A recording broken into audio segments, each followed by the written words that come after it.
नमस्कार, मैं हूं प्रशांत और इस कार्यक्रम का नाम है ये फिल्म नहीं आसान। अक्सर आपने कहावत सुनी होगी कि अगर इंसान का वक्त और किस्मत साथ दे तो इंसान फर्श से अर्श पर पहुंच जाता है, और वही वक्त अगर साथ छोड़ दे तो इंसान अर्श से फर्श पर आ गिरता है। और हिंदी सिनेमा में ये कहावत खासी मायने रखती है। आज इस प्रोग्राम के दौरान मैं बात करूंगा कि ऐसी अभिनेत्री के बारे में जो दूसरे देश से आई और उन्होंने हिंदी सिनेमा में नाम कमाया, शोहरत कमाई, सराहना पाई, अवार्ड्स जीते, और फिर एक वक्त आया उनके करियर में जब उनका करियर थोड़ा सा डामाडोल हुआ।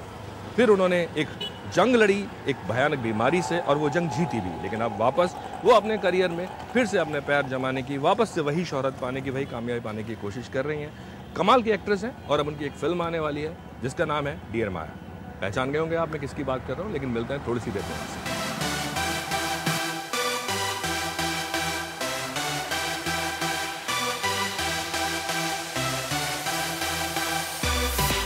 हाय Manisha, how are you?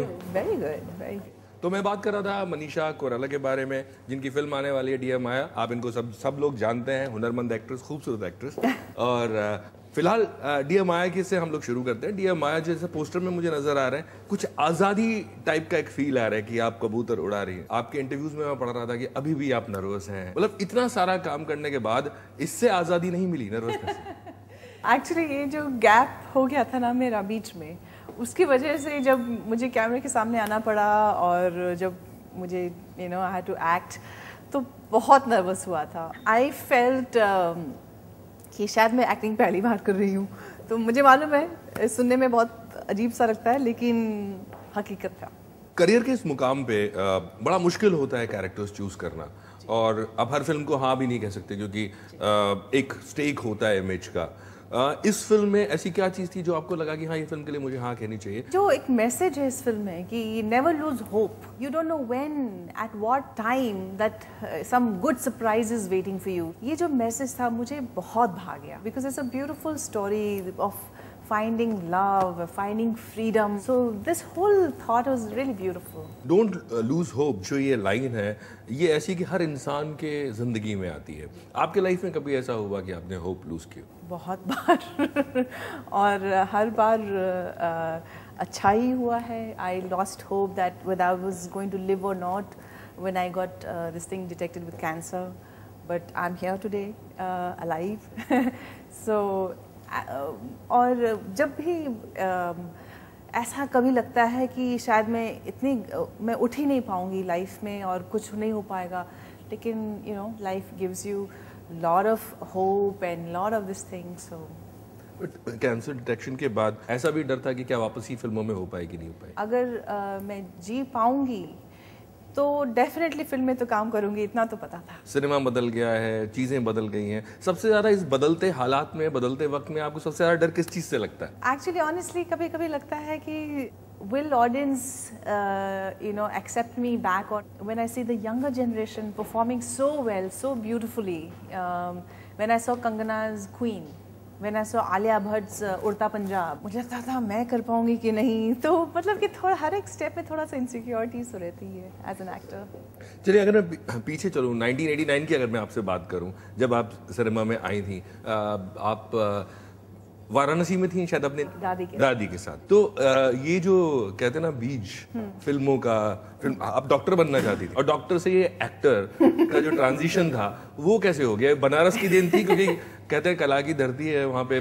Banaras तो मुझे लगता है कि काफी मैजिकल प्लेस है जी, और मैं अभी भी जाती हूँ तो मेरे रोंगटे खड़े हो जाते हो। I feel that energy and I feel that it's full of life and it's buzzing with life. तो आप जब फिल्मों में, जो आपने पहली फिल्म की, क्या फेरी भेटूला, हाँ, वो फिल्म आप डॉक्टर बनने से ट्रांजिशन किस तरह से हो? मतलब आपने कैसे डिसाइड किया कि आपको एक्टर बनना है? हाँ। और फिर फैमिली में आसानी से जाने दिया? एक्चुअली काफ़ी टेंशन तो हुआ था फैमिली में जब मैंने बोला कि मुझे फिल्मों में काम करना है। सब लोग ना बोल रहे थे, स्पेशली मेरे पिताजी, लेकिन मैंने दादी को कन्विंस कर लिया था। और दादी as a head of family, वो अगर वो हाँ बोल देगी, उन्होंने अगर ग्रीन फ्लैग दिखा दिया तो कोई ना नहीं बोल। मैंने देखा दादियाँ बहुत मॉडर्न होती हैं। बिल्कुल। बाद में पता चला कि दादी की भी actually it was her wish also to act. But ऐसा क्यों था कि फादर मना कर रहे थे? अक्सर जो फैमिलीज होती हैं जहाँ पॉलिटिशियंस हैं फैमिली में, वो लोग माइंड नहीं करते। ये मिडिल क्लास की एक प्रॉब्लम होती है। उस वक्त ऐसा इमेज था कि फिल्मों में तो मतलब कि काफ़ी डेंजरस है, अपनी लड़कियां वहाँ नहीं भेजते हैं, and it was a different reputation and different times. और इन माय फैमिली या तो कोई डॉक्टर हैं, इक्के दुक्के इंजीनियर्स हैं, या तो पॉलिटिशियंस हैं, सारे भरपूर पॉलिटिशियन। तो ये एक्टिंग किसी को समझ में नहीं आया था, इसको ये कहाँ से भूत सवार हो गया। वही मैं पूछ रहा हूँ, कहाँ से सवार हुआ हो? मुझे खुद नहीं मालूम, लेकिन हम लोग पिक्चर काफ़ी देखते थे। मैं जॉइंट फैमिली में बड़ी हुई हूँ, और हर एक संडे को हम पिक्चर जाते थे देखने के लिए। So maybe because of that. लेकिन फिल्म देखने के बाद कहीं ना कहीं एक इंसान को अंदर से पता लगता है कि हाँ मुझे एक्टर बनना है, या तो वो मेंटली खुद को प्रिपेयर करता रहता है, या कभी शीशे के सामने खुद को प्रिपेयर करता है। तो ऐसा कुछ आपके साथ हुआ था क्या? कभी मैंने उस वक्त नहीं सोचा था कि मैं एक्ट्रेस आगे जाके बनूंगी, लेकिन जब मैंने मासूम देखी, मुझे मालूम है वो थिएटर का नाम भी विजया था, तो वहाँ पे जाके जब फिल्म देखी मासूम, मैं घर वापस आई तो मैंने मम्मी और डैडी को दिखाया वो लकड़ी की काठी काठी पे, वो जो उस वक्त उर्मिला ने किया था, उन्होंने जुगल हंसराज ने किया था। तो I enacted in front of them, I made them कि तो आप लोग बैठो और देखो मैं कैसे करती हूँ।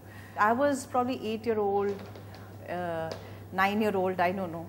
तो एक innocently I used to do that, nothing thinking कि मैं एक्ट्रेस बनूंगी, उस वक्त नहीं सोचा था। लेकिन आपका जो इन्फ्लुएंस था वो हिंदी सिनेमा से था, और पहली फिल्म आपने जो की वो नेपाली की जी 1989 जी। वजह ये थी कि वहाँ पे थोड़ा आसान था या? नहीं, एक्चुअली वो क्या हुआ था कि समर वेकेशन हुआ था और मैं नेपाल गई थी, और वहाँ पे मेरे मामा जो कि मेरे मॉम की कज़न है, वो FTI के प्रोडक्ट हैं, वो जया जी के बैच से हैं, वो एड फिल्म बनाते नेपाल में। He said why don't you do an ad film? मैंने कहा ठीक है, एक दिन का काम है, कर लेती हूँ। तो उस वक्त मुझे कुछ 20,000 या 25,000 कुछ ऐसे मिला था। बहुत मैंने कहा लगा ये तो बहुत अच्छा काम है, फटाफट पैसे भी मिल जाते हैं, और आई लुक प्रिटी ऑल्सो, और सो उस वक्त मुझे कीड़ा लगा कि शायद मुझे फिल्मों में काम करना चाहिए। तो फिर वो एड फिल्म बहुत पॉपुलर हो गई थी जी नेपाल में। एंड फिर मुझे एक नेपाली फिल्म का ऑफर भी आया, और उसके बाद नेपाली फिल्म की मैंने। नेपाली फिल्म करने के बाद मुझे ऐसा लगा कि शायद मुझे हिंदी फिल्म में ट्राई करना चाहिए। फिर ख्वाब जाग गए। That's true।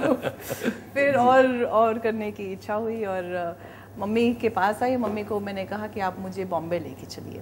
अच्छा, लेके चलिए।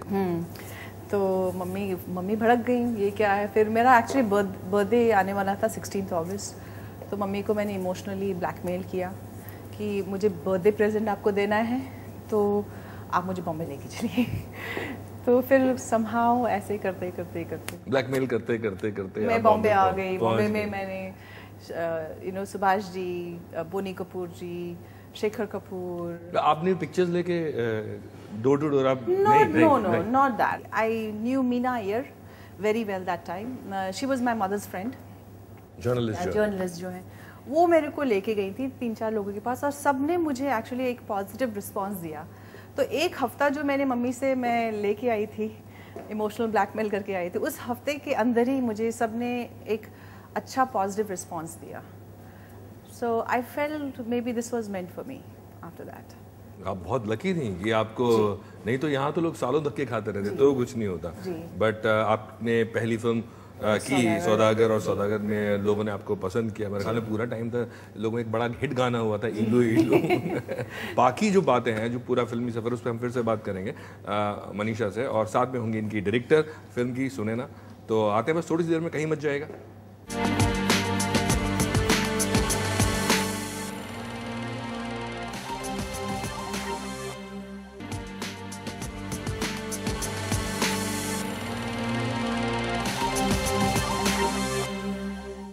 ब्रेक के बाद आपका एक बार फिर से स्वागत है। हमारे साथ है मनीषा कोइराला, और हम उनसे बात कर रहे हैं उनकी ज़िंदगी के बारे में, उनके सफ़र के बारे में। हम लोग बात कर रहे थे आपके बॉम्बे आने की, आपके फिल्मों में आने की, और मुझे ये बताइए कि एक वक्त एक्ट्रेस जब आती हैं, जब फिल्मों में कदम रखती हैं, और एक बार एक साथ आपको इतनी सारी शोहरत मिलती है, और वो शोहरत को संभालना बड़ा मुश्किल काम होता है।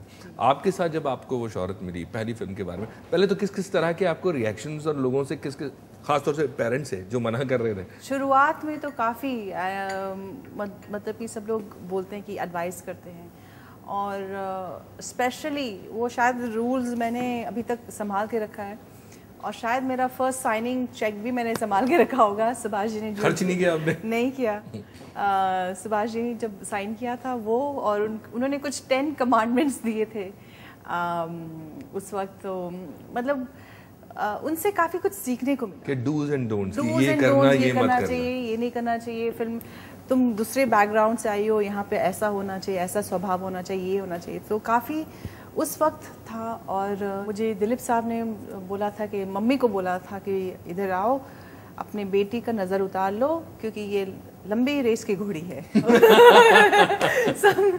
इनिशियली तो मुझे उतना नहीं था, कि बाद में जब एहसास हुआ कि इतना बड़ा मौका मुझे मिला, काफ़ी लोग ने मुझे थ्रू आउट मेरे करियर में गाइड किया। मैं ये भी कहना चाहूँगी कि मुझे success, when I got success I was very young, तो उसको भी इतनी जल्दी इतना सब कुछ मिल जाता है ना, तो थोड़ा सा पता नहीं चलता कि हमारे पास है क्या।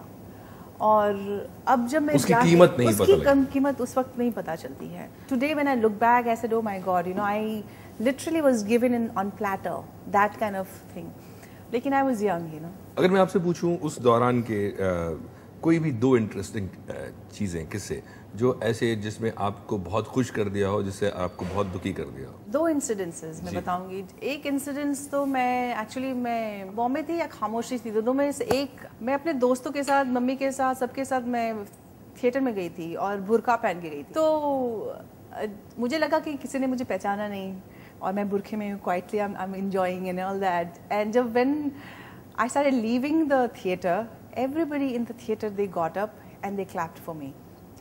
So that means they knew this is Manisha who's sitting, but they did not want to disturb me because they saw me in that attire. Everybody got up and started clapping. I thought that was the height for any actor, when the actor's job is appreciated. और सबसे दुखदायी घटना मुझे लगता है कि जब मुझे मीडिया का सामना करना पड़ा, उस वक्त येलो जर्नलिज्म काफ़ी था, और एक छोटी सी चीज़ होती थी उसको इतना वो कर देते थे, तो और खुद भी मैं इमेच्योर थी, बच्ची थी, उसका जो इफेक्ट था वो मुझे कुछ ज़्यादा हो गया था। सो दैट आई रियलाइज कि these are the perks of being a star and a celebrity, and these are the thing that one has to face when you are a public figure.